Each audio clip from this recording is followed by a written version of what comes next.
So, calorie restriction also delays age-related oxidative damage to DNA. One of the things that has been proposed as a problem with aging is that we have reactive oxygen species being produced in our body, which is causing oxidative damage, which increases our aging process. So they believe that calorie restriction is going to delay that onset, and that proteins and lipids, as evidenced by the decreased tissue concentrations of peroxidized lipids, protein carbonyls, and damaged bases in nuclear and mitochondrial DNA. So they're actually looking into our DNA and seeing what kind of damage is going on when we have calorie restriction. And they're noticing that less damage is going on between a control, or between a calorie restriction and a control. Sirtuins. Now this was very interesting. Sirtuins were found in the worm family when they were studying worms with calorie restriction. And sirtuins are a large and diverse family of enzymes that regulate gene expression. So what they found is that sirtuins are turned on when you're calorie restricted. Sirtuins help to protect our body. Resveratrol, we've heard of this. This is found in red wine. This is our 2-in-1 activator. So it lengthens the lifespan of mice and prevents the age-related deterioration of their motor function. So over time, they've still been able to increase their motor function.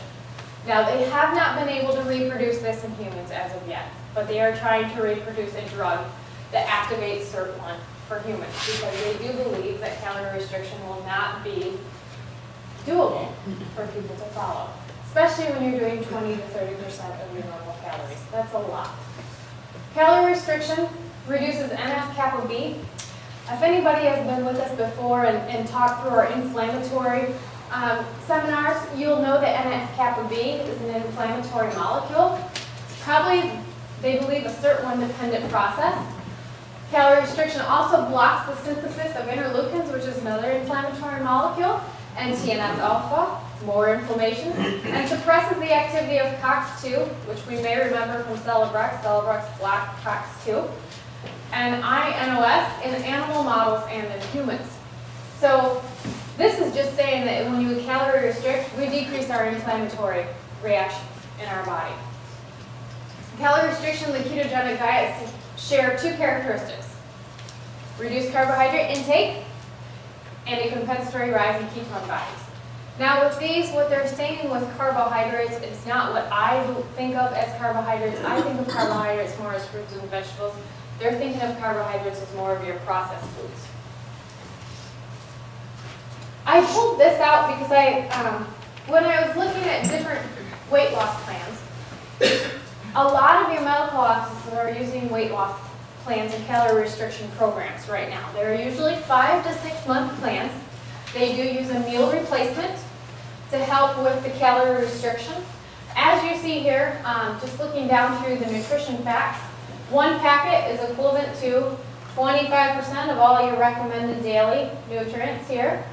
Gives you 15 grams of protein, 21 grams of sugars, 2 grams of fiber, 22 grams of carbohydrates, 1 gram of total fat, 300 milligrams of potassium or sodium, 630 milligrams of potassium. So my question to you is, have you ever seen a food this equal? Where does that come from? So there's really no synergy here, is the first thing I see. And many of the programs aren't using the 5 packets where you're getting an extra amount of your nutrients, which is what they recommend, because if we're only getting 100 of what we need, we're not giving ourselves the extra because we're already on a calorie depletion. When you're calorie depleted, your body needs more nutrients to support itself as it breaks down fat. Those nutrients are required to work with the liver for detoxification, to support the thyroid, to support your immune system. So patients in these situations tend to find themselves, they'll get some energy with the first little while, and then as things plateau, we start to just level off or start to lose energy. And that's because we're backing up with toxins. The other issue that most people have been finding is constipation. Now, my first thing when I look through this is I always look at the ingredients. Okay, what's in the ingredients? What can I see? Is there anything that I would not take if it were me? And knowing, for me, I couldn't follow this program even if I was overweight because I'm sensitive to milk products or casein. And that's the third ingredient in here. And one thing that we have found consistently across the board, if you have a sensitivity to milk at all and you take it in this amount with this type of balance, it'll create constipation. And a lot of patients are struggling with that when they go through these programs. So I looked there and I thought, maybe they have sensitivities that we should rule out before we start them on a plan like this. This one's my favorite. I found this looking through the other day and I thought, this is perfect for dietary. Mr. Potato Head, I'm going to put you on a low-carb diet. The next research article that I chose to look through is a comparison of the dietary plans. Now this one went through 5 different plans, and they did Alternative Health Index scores, which this came from the nurses study, which was, I do believe, a 10-year study, correct? Of thousands of women going through the plan, and they were finding cardiovascular markers. They used to have an HEI score, which they found was not as effective as this AHEI score because of the nurses study. So they went through and they looked at the Ornish diet, the Weight Watchers, which has 2, high carbohydrate, and I believe they have a high protein. The New Glucose Revolution, have you ever heard of that one? That one was brand new to me. And this one was on the New York Times top 10 seller list, so bestsellers. So this is where they pulled their programs from, plus the most rated plan, and of course they did our 2005 food guide. They did the South Beach Phase 2 Zone program, which I'm sure most people are familiar with. Atkins, the carbohydrate. They had 100-gram carbohydrate and a 45-gram carbohydrate. New Glucose Revolution. Basically what they're saying is they're following a blood sugar program. Following the glycemic index to keep your blood sugar as balanced as possible, right? So it endorses a low glycemic index weight loss plan. The glycemic index rates carbohydrates according to their effect on blood glucose levels. Glycemic index is the basis for food selection based within the selection of lean protein and healthful fats. The glycemic index score reflects how quickly a food raises blood sugar levels. The low glycemic index plan is purported to facilitate satiety and regulate blood glucose and insulin response levels, thereby reducing total energy. Weight Watchers plan involves a point system, assigning values to each food based on energy, fat, and fiber content per serving. Fiber will decrease the point value assigned to the particular food, whereas fat and energy increase the point value. Dieters are instructed to stay under a certain number of points based on the current weight and weight loss goal. Weight Watchers has a higher carbohydrate and a higher protein plan. Both were included in this analysis. The focus of each plan's food selection is different, allowing for individual preferences. And from what I found on reading on some of these, because you really can't do a lot of studying on these plans unless you're paid for and running the plan. So what I found is with talking with individuals that's gone through it and things that it really depends on you on which plan you choose. The Atkins plan. The low carbohydrate, high fat diet consisting of 4 phases. The first phase is one that they didn't even include in the study because it's introduction phase. It limits your net carbohydrate intake to 20 grams a day. The Atkins plan refers to fiber and sugar alcohols as non-impact carbohydrates and thus not part of the total carbohydrate count. I really think that's one of the reasons people really like this plan. Who would not want to follow a plan that allows you to have as many sugar alcohols as you can have? Wow, I think that's great. Just kidding. Phase 2 involves increasing that carbohydrate intake to 25 grams per day, and each week thereafter, the net carb intake is increased to 5 grams. When weight loss ceases, the net carbohydrate intake is decreased by 5 grams, and that's where you want to initiate the weight loss phase, and then you're in lifetime maintenance, okay? Phase 4 is based on the number of grams of carbohydrates needed for weight stability, either 45 to 100 grams per day. Foods high in protein and good fats are recommended, although no limit is placed on intake of saturated fats. And this is mainly where they're seeing the problem with this plan, creating more cardiovascular disorders long term. All of these plans within the first 6 months showed just about the same amount of weight loss. And as the long term went, that the plans started to really break up. In our study, the weight loss plans with 45 grams of carbohydrate and 100 grams of carbohydrate per day were both used. represent the lowest and highest amounts of carbohydrate allowed in the maintenance phase. South Beach, boy, this one was a hit a couple years ago. I don't hear about it as much now. It recommends certain types of carbohydrates and fats. South Beach plan is organized into 3 phases. The first 2 weeks is weight loss, restricts consumption of particular foods, mainly your breads, rice, your white foods. Alcohol is gone, fruit, and sugar. The plan is liberalized in the second, continued weight loss, and third maintenance phases. In phase 2, dieters are instructed to have lean protein and low-fat dairy, and gradually introduce whole grain carbohydrates and fruit. In phase 3, subjects expand the quantity and selection of whole grains of particular fruits and vegetables. Both phase 2 and phase 3 menus were used in this analysis. The 2-week introduction phase wasn't included. Zone. There's many, many books about the zone plan. I know we've talked about them in this office. So reduced carbohydrate, low energy diet based on a ratio of 40-30-30. It's anchored on the premise that high insulin levels contribute to weight gain, which has been studied and shown through research, and must be stabilized to promote weight loss. Carbohydrate intake is restricted and limited to whole grains. The zone plan recommends low-fat protein to be consumed at each meal. Good fats are emphasized, such as monounsaturated and N3 fatty acids, while saturated fat from red meat, egg yolk, organ meats, and processed foods are restricted in this plan. Orange plan. Now this is the one that the American Heart Association really likes, because this one was first put out to help support and decrease those signs of heart disease.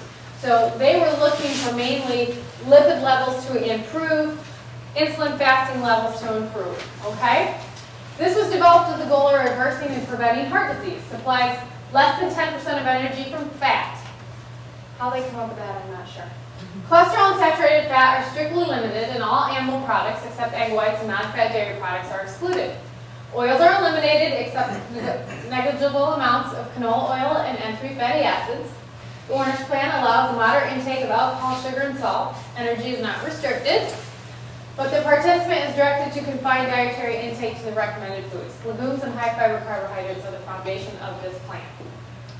So if you notice, there's different foundations that go on through each of these plans.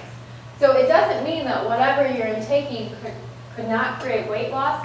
It's just how they're going about decreasing calories for these patients. Now the 2005 food guide pyramid, this one is a little old because we definitely have a completely new food pyramid now. But when they did this one, they used that pyramid, which was developed based on the scientific literature of nutrients and food types to prevent chronic disease and nutrient deficiency. 2,000 kilocalorie per day plan, the 2005 food guide pyramid recommends 2.5 cups of vegetables, 2 cups of fruit, 3 ounces of whole grains, and 5.6 ounces of meat and beans each day. Lean meats, poultry, fish, dry beans, peas, they're all emphasized. Low-fat and non-dairy products are encouraged, and saturated fats are discouraged. Now, you've seen that quite a bit in a couple different plans. That has come about.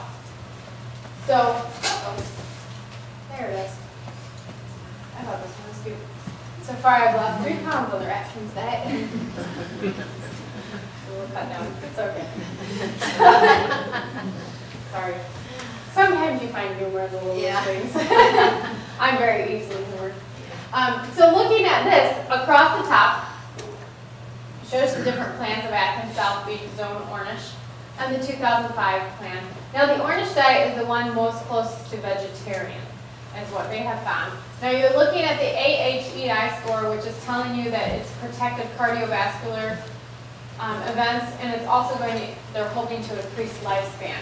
So most of these, if you look across, except a few that have lower marks, but your glycemic index, your Weight Watchers with high carbohydrates, and Orange top the one all the way throughout. That would seem like the best plan for the American, or for the heart score. When they adjusted for energy standard, when they're looking at, how much energy per food they have, how much energy output, then you came down with a little bit lower scores, but Orange still topped everybody on that one. So I thought this was very interesting. I don't want to cover everything on there because they went through and gave all of these values for, different foods that they had on there. But looking down at this, weight loss for each plan, they lost weight. throughout the whole plan. These were all 6 months looking at the plans. So weight loss could be achieved. Long term, nobody knows. Now there was a study done for 2 years looking at mitochondrial, how calorie restriction increases muscle mitochondrial biogenesis in healthy humans. And this was done in 2007. They did a study with a 25% caloric deficit by calorie restriction alone or with exercise. And they showed that they improved mitochondrial function. The SIRT1 gene was activated, so that could possibly increase lifespan. And they found that doing this plan with instruction throughout the first 6 months and at regular intervals at 9, 12, 16 months in between, they found that patients held off their weight. Whereas when you're looking at these plans, they did checkups 2 years afterwards, and most patients had put on 50% of the weight they had lost. So education is seeming to be breaking down through a lot of these plans. We also found something on the New York Times that I thought was quite interesting. Talking about The Biggest Loser. Who doesn't know that show? What a great show. It's kind of fun to watch. But what they were saying is that sometimes what they go through on The Biggest Loser is so extreme that people get sick. So they try to work so hard to win the money, and that's all they see at the end is the money and not truly the health benefits. That they even said that if they get a 55% success rate, they believe that they're doing well, which I agree. Anytime that you're looking at getting somebody healthier or trying to work towards a healthier lifestyle, you're definitely improving their life. So now how does this all play into the realm of things? What do these all have in common? What are we looking at to say, okay, why do we have this epidemic? Why do we have all these problems? Maybe we should go back and look at what's in our homes and what we're living with every day. And maybe that's the first part, and we shouldn't have to look at complete calorie restriction and watching exactly everything we eat. I should have 2.5 cups of vegetables, 2 cups of fruit, 5.6 ounces of meat. There are other things that are deeper. And Dr. Denmore is going to talk a little bit more about those and the toxicities that are related. Thanks, Dr. Stacey. So there's a lot of programs out there. They all have their own thing going behind it. The Weight Watchers strength. I had a patient that attended a Weight Watchers meeting a few weeks ago and said, I learned something very valuable there. And I said, what is it? And they said, portion control. And you know what? That is valuable. Because whenever I go back home, my old home in the Netherlands, it's a wonderful little reset book. Because they serve tea or coffee or whatever they serve, and you get this little wafer of a cookie. Here you've got these nice plates. There's a cup thingy on the one side and fruit on the others. That's coffee time here oftentimes. It's amazing how it seems proportions that are served there are about half of what they are here. So yeah, portion control is important, and I think Weight Watchers does a good job with that. Where it doesn't do a good job, and Dr. Stacey, we had a conversation just before we came in, and we found that the Weight Watchers program has really, after 2 years, only between a 7 and 9% success rate. That, for me, is not good enough. That is not good enough. And why it doesn't have only a 7 to 9% success rate? It's because we are awash in a sea of temptations, processed foods, that it seems like everyone succumbs to at some point. It's a real problem. Atkins, does it work? Yeah, it definitely makes you lose weight. There is no question about it. For some, it works better than others. But to maintain the Atkins diet, long-term studies have shown, doesn't work. Less than 10% are still doing it after 2 years. It's because there's such a high carbohydrate, protein diet just is not effective. Obviously, we have, we don't have to prove to you that we have a weight problem in this country, it really boils down to an energy problem though. How many patients come into a doctor's office complaining of fatigue? More than 70%. Did you know that by the time fatigue hits, the mitochondria, which are the little things that produce energy in cells, their function, its basic life, mitochondrial function has decreased by 70% already. And why is that? The mitochondria goes downhill like that. Metabolism slows. Your brain function slows. This is the brain fog, depression, bipolars. And yes, autistic people. That's the other tidbit I wanted to give you. When I started practice, 1 in 3,000 kids was diagnosed as autistic. I saw it go down to 1 in 1,000. Most of us know it's now 1 in 150, correct? No, it's 1 in 92. Study just got released last week. 1 in 92 kids born today is autistic. 1 in 92. Folks, what's going on here? What is going on? We are in a sea of toxins. It is affecting our newborn and it's destroying them. How about the kids that are close to autism, but they're not quite there? They're not even in these stats. Ever notice how many kids are into ADD? Go to the stores and you see these 2 or 3-year-olds walking around. They have these big donut rings around their arms, eyes, and they're just acting out there, bouncing off the walls. They're throwing themselves off this, and everything is just like that. Agitated, an agitated brain. That is related to autism. It might not be quite autistic, but it is autism. And part of the reason for that is this, right here. You see our lovely state?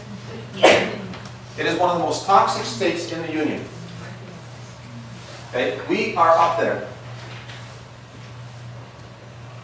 Cancer, I'm really looking forward to a symposium. It's all the way in May. But its focus is going to be on cancer. We have such strong links now on cancer and its link to certain pesticides, herbicides, toxicities, plastics. Cancer is nothing more than the end game in mitochondrial and DNA malfunction due to toxicity. Yes, toxicity is definitely behind our obesity epidemic. It's a huge part of it. Think of our bodies as this mug. Yeah, this jug is really a better word to put it. And this jug we fill up with psychosocial stress. This is a very important stressor in our life. It's a toxin. If you are in a toxic relationship right now, that is creating a toxic overload. Take 2 rats. Deprive one of rat company. They're very social creatures.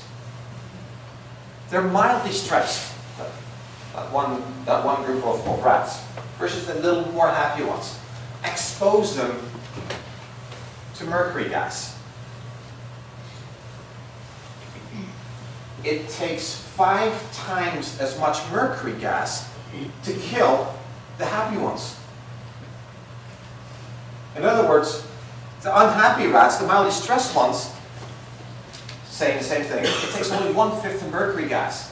And why is that? Because the psychosocial stress allows them to not detoxify. And by the way, these were also the fat rats. Yeah? Psychosocial stress. So lack of love can increase weight. Many other things as well, but that's a big one. Environmental toxins, we're going to talk in detail. What we're going to cover today is really how do we avoid toxins. This is a huge topic for weight management and many other things, as you can imagine, but we're focusing on weight today.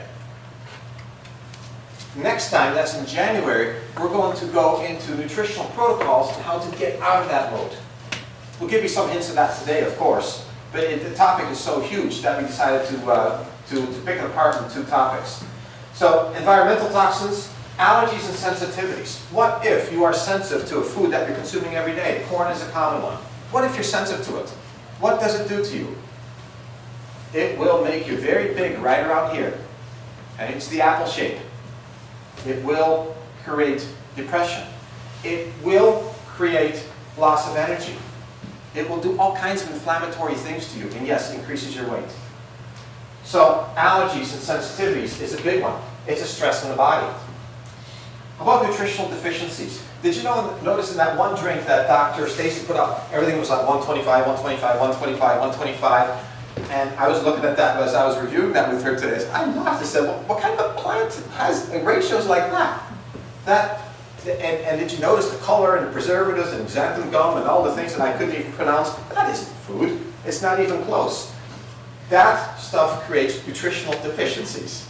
And she emphasized the point that if you're losing weight, you are releasing fat, hopefully, you are releasing toxins, and your body needs to be fed some really good, powerful nutrients in order to get rid of that stuff, or you will be in trouble. That's why we get so many sick patients here that detoxify, because a high schooler in their local health food store recommended this detox program that they thought was good for them. Notice a little resentment there? So I've seen so many patients get into trouble with that, and their metabolism slows down tremendously with this because they became toxic. And we have to spend the next year trying to fix that. So nutritional deficiencies is huge. And then, of course, is genetic predisposition. We all have our genes that we are given. This is where you're at. It doesn't mean that you're helpless and adrift in this genetic pool and you have no control over it at all.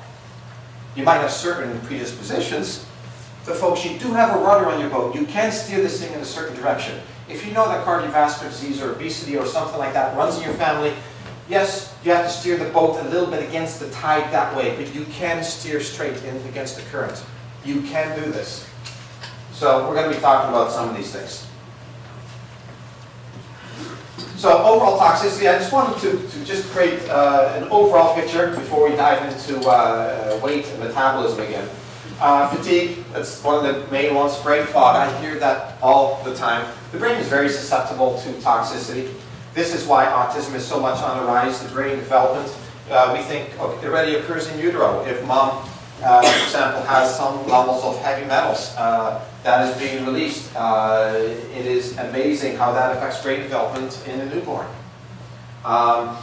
Alzheimer's really is a brain on fire from heavy metals or insulin, too high in insulin, or just overall inflammation from stress. Sarcopenia is where we lose muscle mass. Obesity obviously is one of them. Diabetes, thyroid disorders. The whole endocrine system, the hormone system, is very, very sensitive to toxins. What was spoken last week when I went to this symposium on toxicology was the fact that one of the doctors says, you know, I just in the last 2 weeks, I got 3 young males that were infertile. I never used to see them, and I was thinking back, he said, you know what? I've been having a bunch of them too. In the last few months, I think I've had 4 or 5 of them came in with lab reports that showed that they were not fertile. I never used to see these. Why is that? We'll cover that in a bit. But that's related to a lot of this, and of course the cancers. Autism spectrum disorders, and some of the bad news we see with that. ADD, the pain, fibromyalgia is very much a toxicity disorder. Mood disorders, anxiety, peripheral neuropathies. We did a form of detox with a patient who could no longer feel his feet and was moving up rapidly, and he just had gotten back from a neurologist who had just said, we can't help you. He did some very sophisticated testing. He said he seemed very smart, supposedly top of his field, and we treated him for 3 months, and his neuropathy is totally gone. One, he's very angry because the medical profession, he felt, let him down. And number 2, he is ecstatic because obviously he can walk again, which was really huge for this 65-year-old gentleman. What did we do? We did nothing more but cleared him of the mercury levels that we found. That's all we did. It was not fancy medicine at all. A lot of these peripheral neuropathies can be fixed. He now wants, he's egging me on to do a symposium for the local neuropathy association and have me talk there. I don't know if I want to dig into that. So common conditions that can be associated, asthma, eczema, chronic fatigues, all these sensitivities, allergies, autoimmune disorders. Obviously, it's a huge topic. Anyone here fight BPA? We're switching gears here. You'll have to deal with my ADD program here. BPA. BPA has been making the news lately, and it's found in plastics. That's right, and it was a huge concern because most plastics have BPA in it. Yeah, it's a very toxic compound. It really hit the news last year. Baby bottles are huge in it, but BPA, we have found, can really alter genetic expression. These two mice have identical genes. One is exposed to BPA, the other is not. Can you guess which one has the BPA exposure? And by the way, these are trace quantities that this mouse was exposed to. Not huge quantities like you see in some studies. Trace quantities. Look how obese Exhibit A is. Amazing. Just trace amounts of BPA.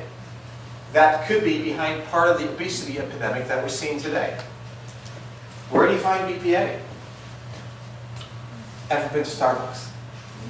No, we've never been there. Okay, I'll tell you about Starbucks anyway. Starbucks is this cup. It's plastic lined, right? It's kind of shiny inside. That's BPA. You know that little plastic lid that goes on top of it? That brown lid? Yeah, you've got this hot steam that rises out of that delicious smelling coffee, hits that plastic top, and steam dribbles down back into the coffee. Pure BPA. That's one of the highest sources of BPA out there, right there. You know what is another one? Cash register receipts. You know what, a kind of plasticky, waxy? That is actually the worst one that we have found to date. Right there. Tons of BPA. Very carcinogenic too, by the way. Cancer causing. But that's not today's topic. But it alters genetic expression.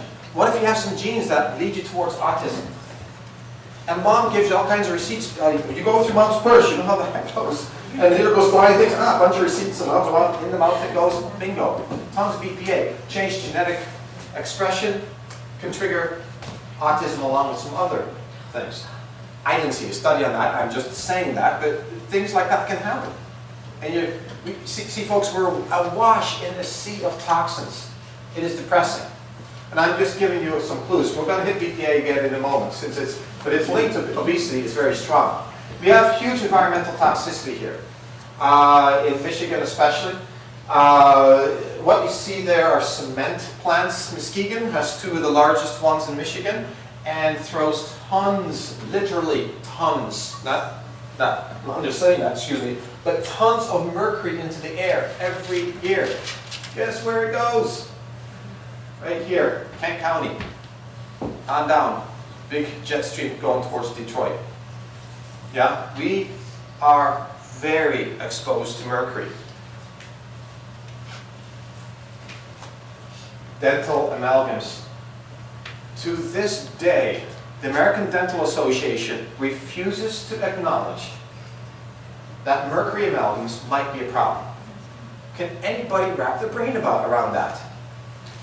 Warm, moist. We have measured the off-gassing of mercury. It goes into your system. It has to be put somewhere. If you happen to be one of those that has wonderful detoxifying capacity, it might not affect you very much. Still not good for you. But it's like everybody's college buddy who put down 12 beers and not have to be affected the next day. We all know a person like that, right? Great detoxifying ability. But that certainly is not true for everybody. What about the very sensitive individual? Do you ever notice that one peanut can kill some people and is food for others? We differ in reactivity so much from person to person. So the air, our water supply is sick as well. If you have a well, make sure you get it tested. One of my close colleagues, Dr. Christy Hughes, she lives in the very pristine areas of Minnesota. She's a naturopathic doctor, a brilliant gal. And she was noticing that her 3-year-old was starting to really act in just a strange ways. Just, well, maybe it's the birth of a new baby, and we all know how that goes, start acting up and down. So started acting, so she started looking, they had just moved into a new home, and maybe it was a new home. Finally got her water checked, and she is really in a very pristine area, loaded with lead. Her water, loaded with lead.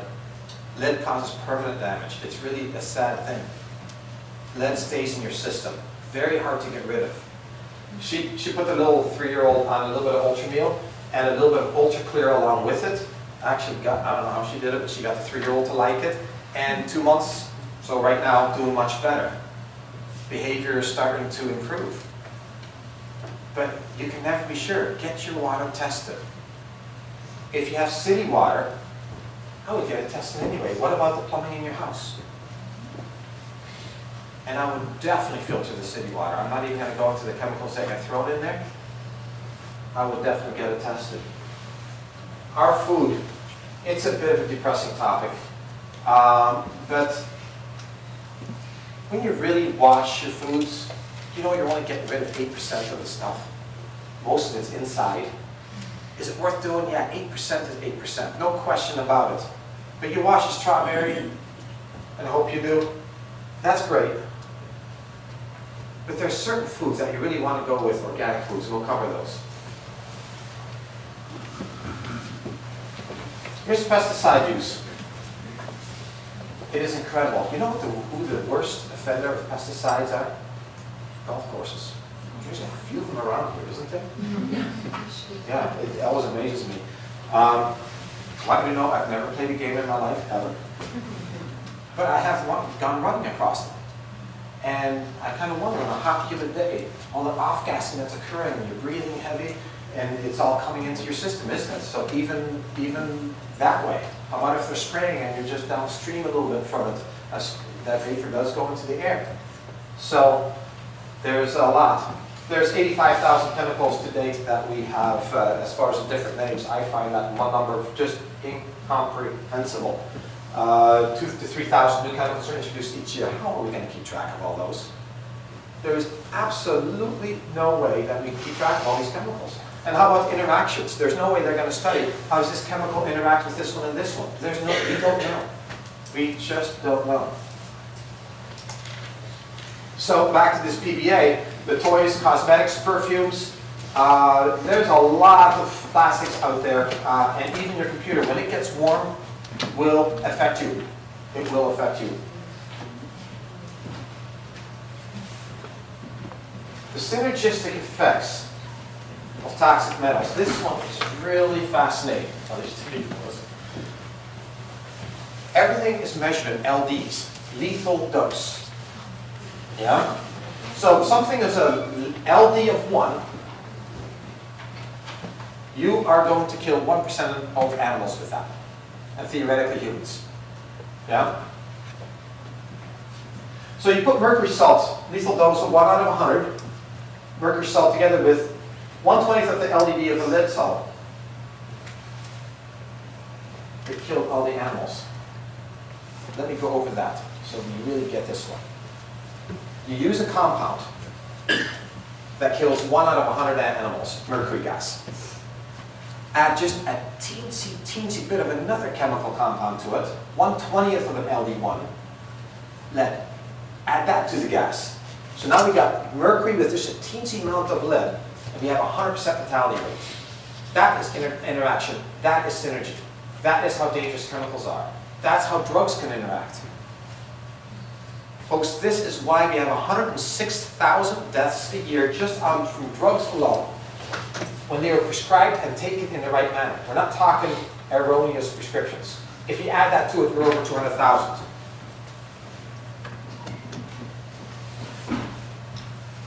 So how did I make the jump from from this to drugs? Well, drugs are a toxin too, aren't they?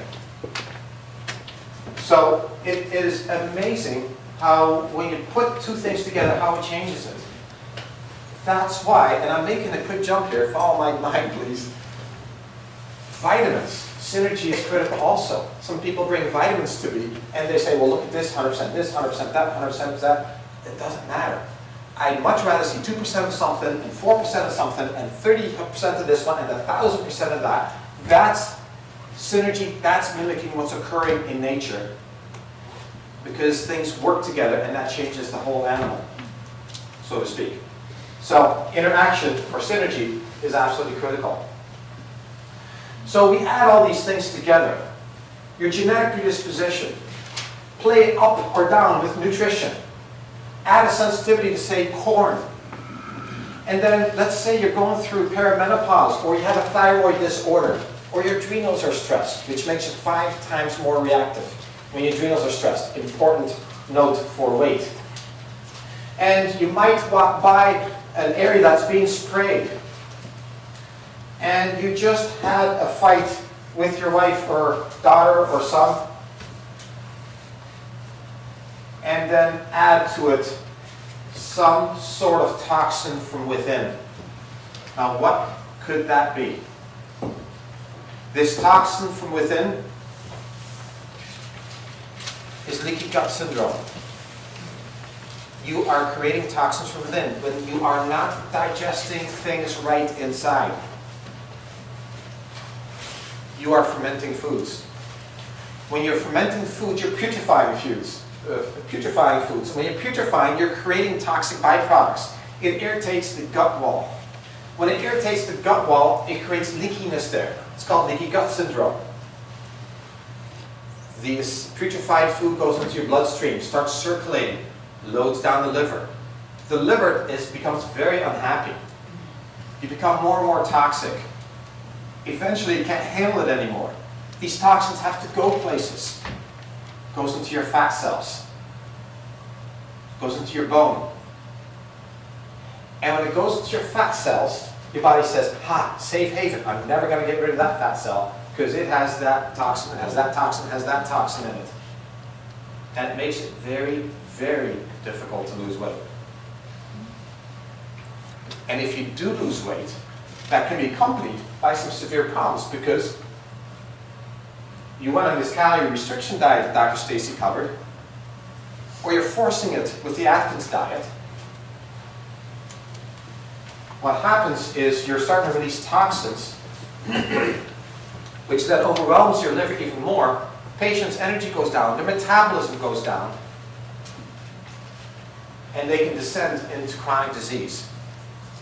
And that's often the point that patients find their way over here.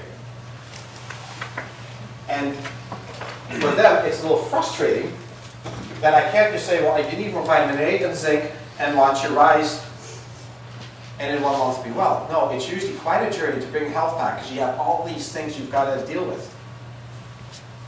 So what we've tried to do today is really try to teach you about some of the things that are surrounding you. We'll get into how to get your liver up and rolling next time. Pesticides and obesity. Prenatal period constitutes an important window of vulnerability not only for cancer but also for obesity. Prenatal exposure to several pesticides, as DDT, DDE, HCB, has been shown to increase the risk of overweight obesity during childhood or puberty.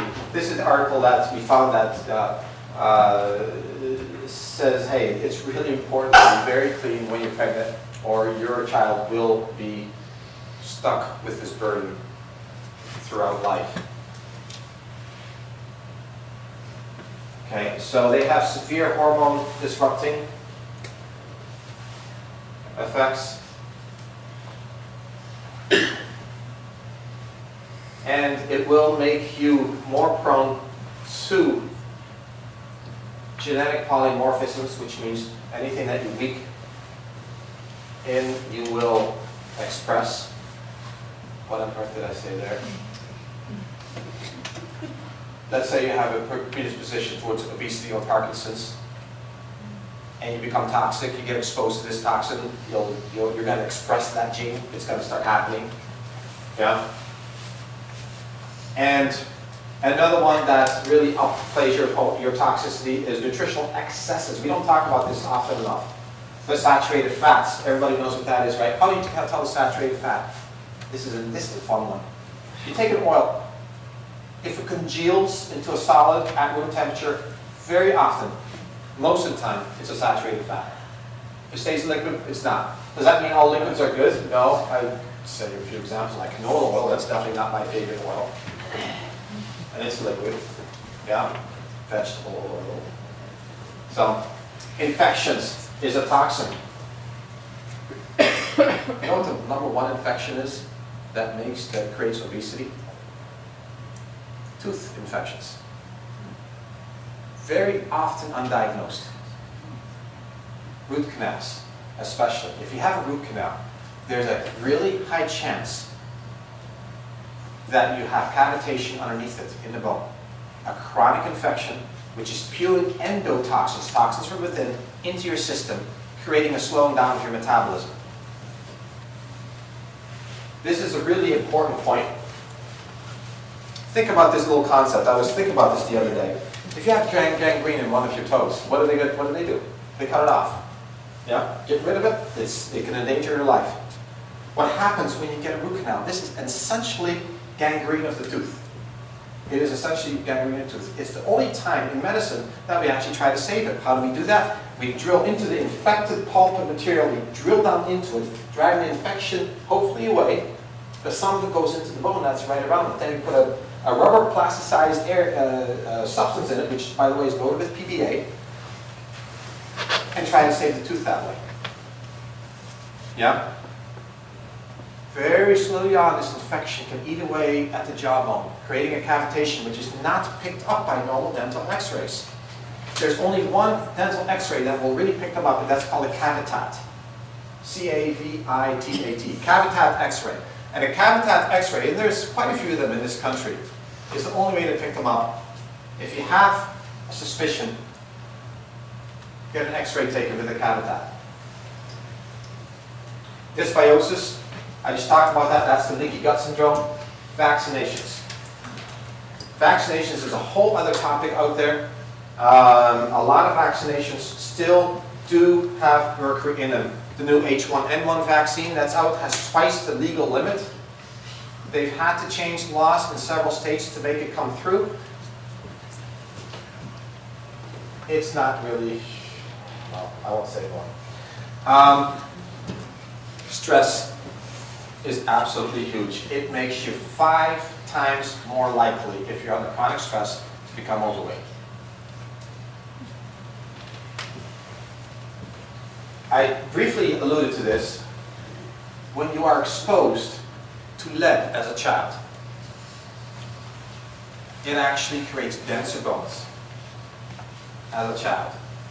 And why is that? It's because you're trying to put lead into the bones, and it tries to surround it by as much safe material as possible. The body's incredibly smart. But inevitably, you start losing some of that bone, and some of that lead or other heavy metals will be released later on in life, contributing to ill health, lowered energy, lowered metabolism, chronic fatigue syndromes, autoimmune disorders. I can go on and on and on. Here's the stress thing again. I put these together in a plane, and it was kind of turbulent, so I'm jumping around a bit along with the plane here. So elevated cortisol causes obesity, reduced muscle and bone loss. This elevated cortisol is from stress levels. Yeah? When you're under stress, you have elevated cortisol. We all know the apple shape. Stress. There it is. Lots of stress. Increased cardiovascular disease, by the way, is very measurable here. Depending which studies, the studies are a little bit all over the map, but the most optimistic study of the apple shape says you're twice as likely to get cardiovascular disease, and some of the most pessimistic ones are 4 times. So it's somewhere in there, but awaiting heart attack. The pear shape, though, is a problem also. Less cardiovascular shape, less cardiovascular risk, but this shape, what this indicates, an increased cancer risk. And that's... I'll come fix it. Sure, thanks. This is a hormone issue. This is a stress and insulin issue. So, reducing environmental exposure to toxins and implementing, forget about that one. Heavy metals. Here they are: mercury, lead, aluminum, arsenic, cadmium, and nickel. These are the ones that I test for. When we do urine analysis, and that's a long story, you can measure heavy metals through hair, saliva, urine, and blood. Blood is best for new exposure. Hair is good for some heavy metals, but not all. Saliva is totally not worthy of our time. Urine seems to be the gold standard. It's been in use since 1938, and that's why we do use it here. There's different ways of doing it. We try to give a patient a chelating agent. If I suspect it's hidden in fat cells, it'll come out in the urine and I can measure it. Patients that I suspect they have so much it's going to show up in the urine anyway, I just run the test. Inexpensive, very accurate. We check for 11 heavy metals. Back to dental health. What do we do about this? Restore oral health. This is the slide that I find very interesting for you. The dirtiest ones. If you're going to spend any money on organic, this is where you spend it. Peach, apple, bell pepper, celery, nectarines, strawberries, cherries, kale, lettuce, grapes, carrots, and pears. Okay? www.ewg.org, that's where I got it from. The clean ones, so I wouldn't even bother paying extra money, is onion. You can buy regular onions, they're clean. Yeah? Avocados, sweet corn, pineapple, mango, asparagus, sweet peas, kiwi, cabbage, eggplants, papaya, watermelon, broccoli, tomatoes, and sweet potatoes. Pretty big list.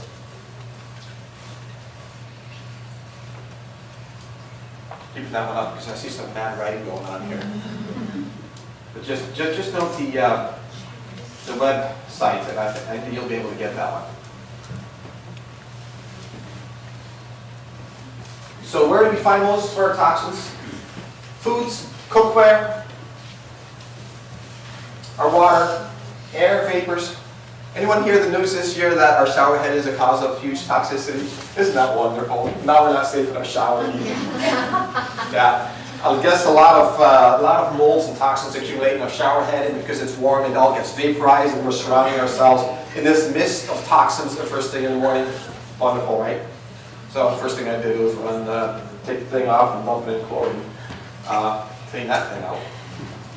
So cosmetics, medications, clothing, building materials, dental work, and radiation. The cosmetics, and I got a slide on that, but while it's on my mind, there's a very disturbing statistic on this one.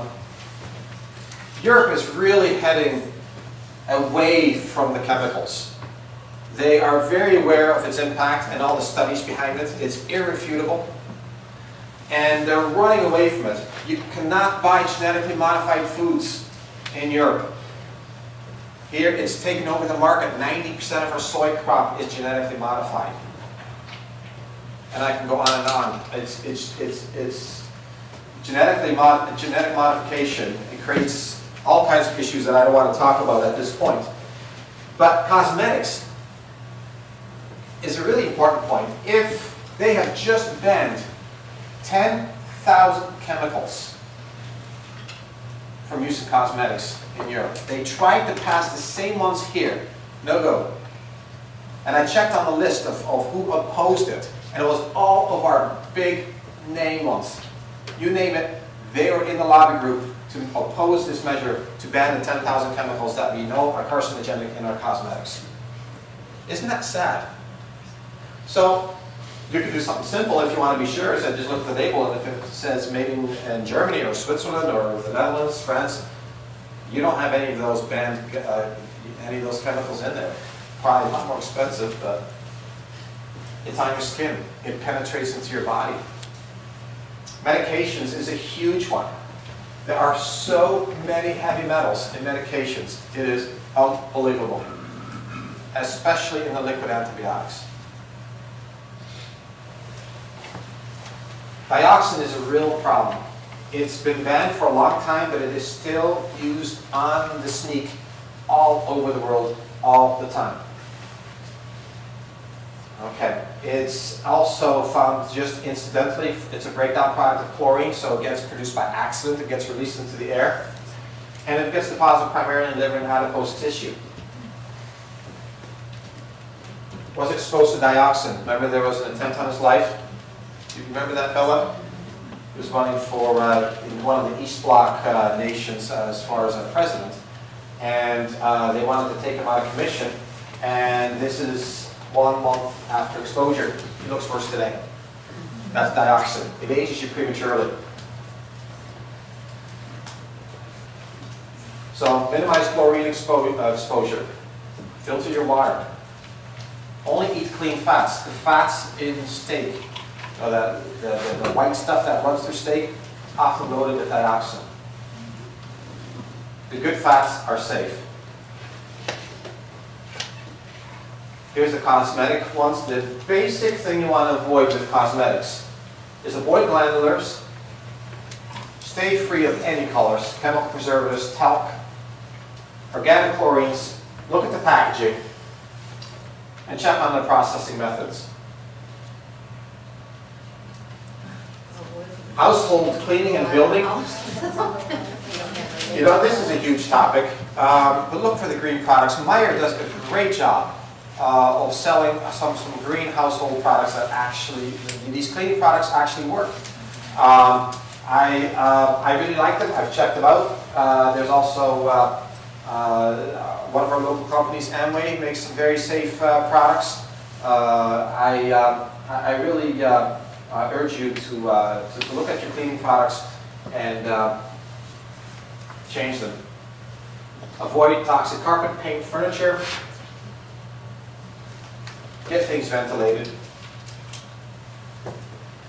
Avoid gardening insecticides and pesticides. Stone or non-laminated wood flooring, natural household cleaning supplies, electrical system appliances. You know, the whole insecticide, pesticide, I find very disturbing, especially if there's kids around. They are so prone to these neurotoxins. It is amazing how it can affect them and how it can affect pregnancies also. We have patients who, we do a lot of work with infertility, and we have a protocol that works amazingly well with patients who've been through the whole infertility protocols, and I'm always so thrilled when we get another one. Yes, I'm pregnant, and here we go again. And we do everything. I teach them, no, do not expose yourself to this or this, because these are high-risk pregnancies. Devastated mom came in. She was 12 weeks pregnant, and she walked into the bathroom. She smelled something funny. And what is that? And it turns out her husband had discovered ants that sprayed insecticide in there. But she never thought anything of it. She did her whatever she does in the bathroom, and miscarried the next day. And we can think of nothing more that is what triggered it. It's just an awful deal. And it was at the 12th week. It may have happened anyways. We don't know that, but it makes you think. And I know how toxic some of these products are. This is a big one. It is well published, but the chemicals in dry cleaning slows down metabolism. It affects you in a great way. Do not breathe in that stuff. Air it out somewhere in a safe spot where you're not at. Have a closet somewhere where that's not in your bedroom, and hang it there for a day before you put it back in your own closet. This is a really important point. This has been published. It has been studied over and over. The Dry Cleaners Association happens to have a very powerful lobby group, and a lot of this information has been smothered. Big endocrine hormone disruptor as well. Medications, I already told you about that. It's one of the leading causes of death. It is the third leading cause of death now in the US. It's just medication use, proper medication use. Can you imagine the third leading cause of death? How much noise do we hear about this? We don't. And where did this come from all of a sudden? We had no idea about this 10 years ago. It wasn't even in the top 30. Why? It's because we weren't looking for it. Somebody started keeping statistics. There it is, third leading cause of death. Toxicity. Vaccines, we think, are a huge cause behind our childhood obesity epidemic.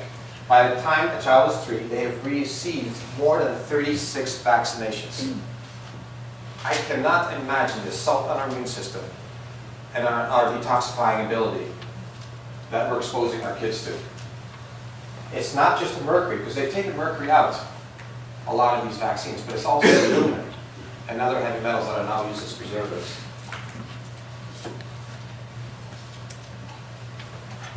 Try to have organic foods, hormone-free meats,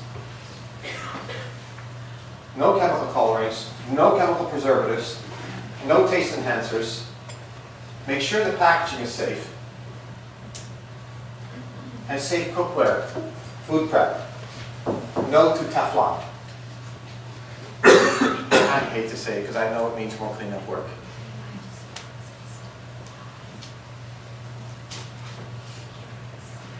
I covered decapitations in the jawbone. One thing I didn't mention was that when you have metals in the mouth, the interaction of your saliva and the metals is what causes the off-gassing. And also, this is a very interesting finding that was just released. It causes an electrical charge to occur in your mouth, which may have an effect on brain activity. Very early on in the information. And it's nothing to do with this whole obesity thing that we're talking about, but interesting nonetheless.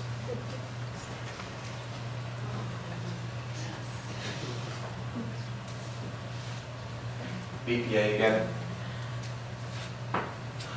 BPA, chronic disease. I think I hit that one hard enough. Back to the cookware, because this is really an important one. Stainless steel is good. Cast iron is good. Glass is good. Porcelain is my favorite. Everything that we have in our house is porcelain. Wax paper is okay. Non-toxic wood is okay. Stainless steel is okay. Never, ever microwave food in plastic. Ever.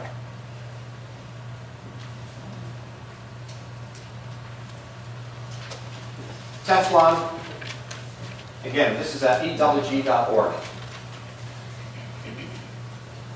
Teflon, we're trying to stop production of it. It has definitely been tied to cancer, developmental damage in animal studies. It is especially present in microwave popcorn bags. Yeah. Pizza box liners. All that heat, getting that going. Non-stick cookware, and also in pillows, upholstery, and carpets. Teflon is wonderful stuff if you look at it just from a cleaning aspect. It's terrible stuff for our metabolism. Avoid it. I'm throwing a lot of things your way, I know, but this is important stuff.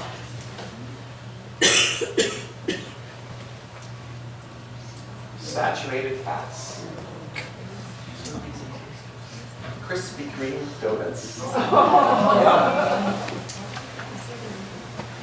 I've told you before, when my sister comes from the Netherlands, right? Some of you have heard this. And my sister comes to visit. She comes about once or twice a year. And from the airport, we gotta stop by Krispy Kreme donut. She's my crazy sister, and and she insists on it because that's my Dutch name. You gotta stop there. It's just I can't get this back home in the Netherlands. So okay, here we go. Put my cap on. We'll go basically. I went in there once with her, And I was absolutely revolted by the smell. The smell just makes me feel sick. But she gets her fix and off we go again. So some of you spotted me there, but that's fine. So hormones, antibiotics, and food. Growth hormones is so commonly used. Have you noticed the udders on cows? They are unbelievable. They're this big, and I'm not kidding you. You look at real cows that live out in nature, you can barely see their udders. Something has really morphed into something very abnormal. Right there. And that stuff finds its way into our milk. Food colors makes our way into our foods. Well, yeah, I'm getting depressed talking about this, but genetically modified foods is worth a mention again. Okay? So what about this genetically modified food? Soy. Soy is a very common part, and it's very controversial. Soy is the evil of mankind. Some say it's a great thing, anti-cancerous, promotes all cancers, makes all little boys into girls. No, it actually helps hormones. It's all over the map. Why is that? It's because no one is differentiating genetically modified foods, soy, versus non-genetically modified. And if you do studies on non-GMO soy, it is all positive stuff. It balances hormones, it's anti-cancerous, it's good for you, makes you lose weight. It is great stuff. Non-GMO, organic. As soon as you genetically modify it, which is 90% of the stuff that's out there, it's 11 times as allergenic. It causes some weird changes to start happening in the gut. I'm not going to go into it, except to say this, is that some of the genetic modifications that they make in soy is for soy to start making insecticides naturally so that they're resistant to disease. That's why that's so popular with farmers. Well, guess what? That little genetic modification modifies the genes that is in our gut. And you know what happens? Part of our gut actually starts producing pesticides on its own. And it keeps going. It's another endotoxin. And it's very disturbing. And we don't know what the long-term effects are on it. That's just one example of genetically modified foods. Avoid it like the plague. Like the plague. Aspartame. It should never have hit the market. Don't know why it did. Well, I do. But it shouldn't have. All evidence was against these NutraSweets, these artificial sweeteners. All evidence. We have so much evidence on how bad this is for you. It made it to market. That's a long story. All I can tell you is that NutraSweet pushes out iodine in your body, which disrupts thyroid function, which disrupts hormone function in a big way, is very toxic for liver function, and has definitely been associated with behavioral changes and brain tumors. I'm throwing a lot of stuff out there, but I do have studies backing all these things up. If you have to have pop, they're giving you Coca-Cola and Diet Coke. I would take the Coca-Cola. I would do that. It's the lesser evil of the two poisons. It really is. Ever notice the people at Sam's Club or Costco, we're talking the 300-pound plusers, they have all the diet pop in big cases of 2-4, right? Everybody's seen it. They're just guzzling diet pop. So equal, it's the same thing. High fructose corn syrup, huge for obesity. What it does, it really affects leptin. This is one of your satiety hormones. You get the munchies from corn syrup. Makes you eat. Oh, just a recent finding on corn syrup. One pop that is sweetened with corn syrup has 24 micrograms of mercury in it, on average. You know how much one vaccination has in it? 26. Isn't that amazing? Trace amounts of mercury are found in our corn syrup. And you know how much corn syrup some kids are eating every day?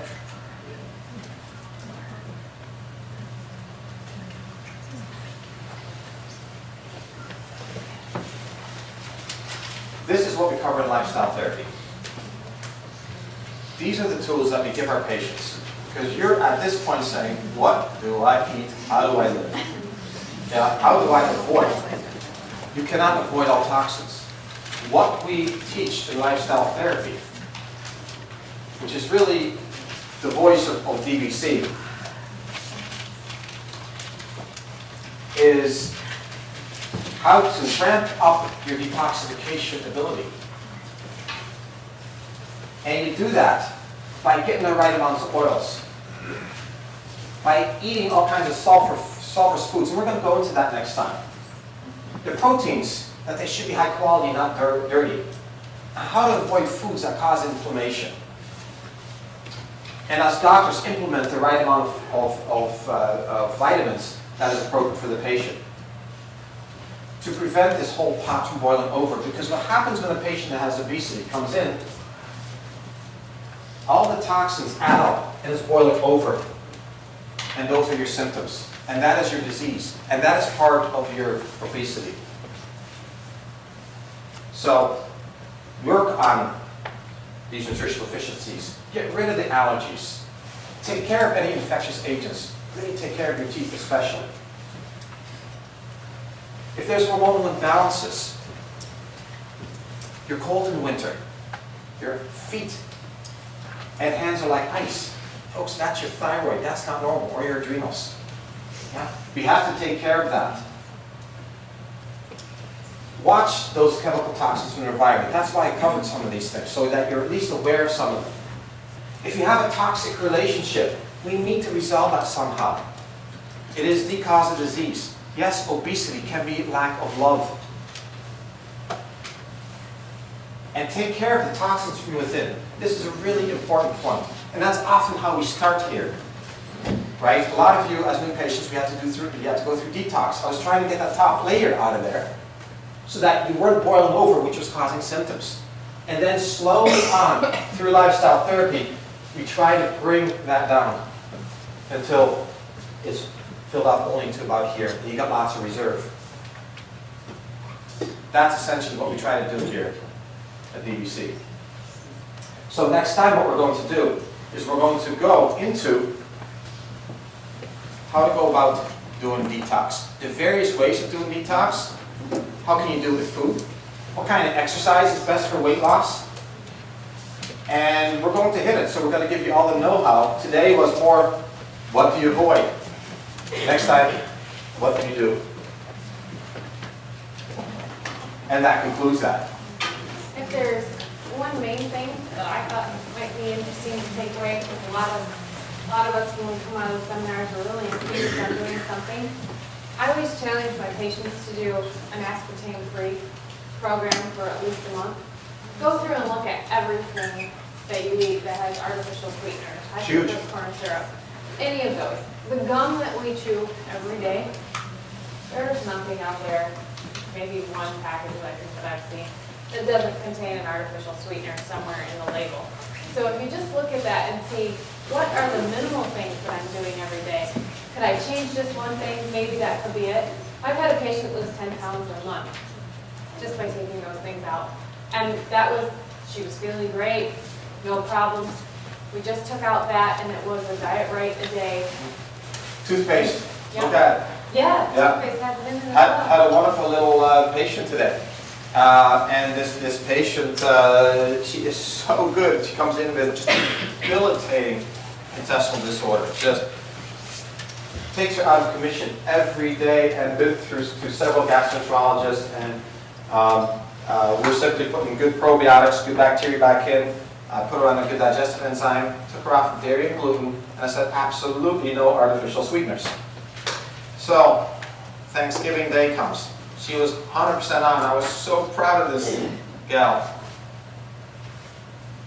But they let her have her favorite beverage, Diet Pop. And it threw us for 4 days into severe intestinal cramps, diarrhea, throwing up, the whole thing all over again. Just one pop. And we're still doing some damage control. She's improving rapidly again, but I had to teach her how it affects the liver and it's amazing how some of these things affect some of these patients. It really is. So yeah, if you do one thing, absolutely, that's one chemical, it's a main chemical. I think corn syrup too, but. Yeah. The other thing that Tina and I had found interesting, I don't know if Dr. Dunbar had time to watch it because this was out of town schedule, but Food Incorporated, which came out not too long ago on videos, very good video of eye-opening on how our food is raised and what it goes through in the processing. If you're interested in all how your food affects you, it's a great video to watch. It's called Food Incorporated? Yep, fooding. Another really good one, if I can add my 2 bits in there, Fresh. Yeah, Fresh is also the guy that wrote The Omnivore's Dilemma. Anybody familiar with that book? Great book.